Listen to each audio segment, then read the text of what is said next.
Hello మన grandma TV స్వాగతం. మీరు చెప్పేది సింపుల్గా ఈజీగా అయిపోయి బ్రేక్ఫాస్ట్లోకి అన్ని టిఫిన్లోకి పనికొచ్చే చట్నీ అండి.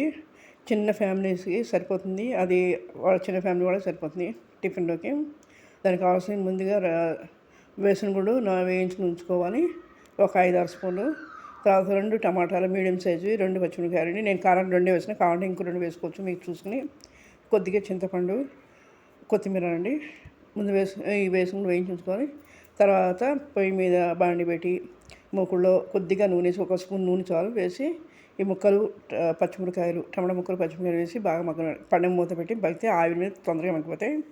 మగ్గిపోయిన వాటిని మనం చింతపండు వేసి, బౌల్లో చింతపండు వేసి పైన ఈ టమాటా ముక్కలు, పచ్చిమిరకాయలు, దానికి సరిపడా ఉప్పు వేసి పైన మనం రెడీగా ఉంచిన కొత్తిమీర కూడా వేసి బాగా చల్లారనివ్వాలి. చల్లారిన తర్వాత మిక్సీలో మనం వేసిన గుడిని పొడిగా చేసుకుని తర్వాత ఇవన్నీ కలిపి ఒకసారి మిక్సీ తిప్పేస్తే రెడీ అవుతుంది. ఈ చట్నీ చాలా సూపర్ టేస్ట్ ఉంది. బాగుంటే షేర్ చేయండి, లైక్ చేయండి.